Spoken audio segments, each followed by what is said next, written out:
Il quarto derby dell'Eleuterio della stagione tra Oratorio Marineo e Don Carlo Misilmeri vale punti importanti per l'una e per l'altra formazione. Gli uomini di Pagano cercano di scrollarsi dalle sabbie mobili della zona play-out, dall'altra parte i biancorossi di Mister Aronica cercano punti importanti in chiave play-off.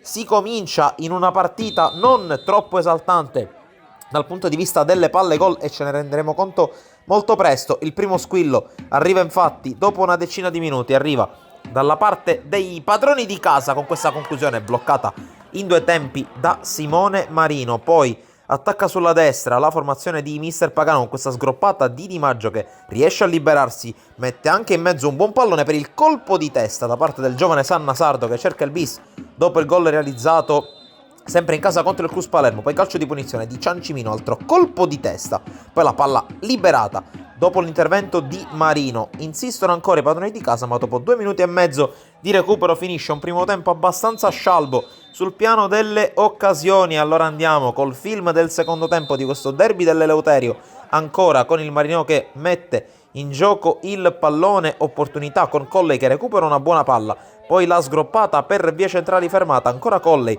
che decide di mettersi in proprio il servizio per Saniong che gira col sinistro, palla decisamente fuori bersaglio. Attacca ancora la squadra di Pagano, qui forse un fallo ai danni di Fricano, allora può avanzare Colley che guarda la porta, la cerca col sinistro, smanaccia bene Simone Marino, poi Cancialdi allontana il pericolo. Poi minuto 65, minuto importante perché la Don Carlo Misilmeri e il calcio siciliano in particolare ritrovano Pietro Balistreri assente dalla gara di andata contro la Leonfortese. Un lunghissimo calvario finalmente interrotto e dunque bentornato alla numero 9 della Don Carlo Misilmeri che forse galvanizzata dalla presenza di Balistreri si riaccende come d'incanto. Qui il colpo di testa di Manfred che si spegne fuori, poi calcio d'angolo e altro colpo di testa, questa volta sopra la traversa, ma è una Don Carlo diversa nei 20 minuti finali. Qui cercata la giocata per i centrali da Lucera che recupera un buon pallone, può andare in ripartenza, si fa ingolosire dalla conclusione dalla distanza che però si perde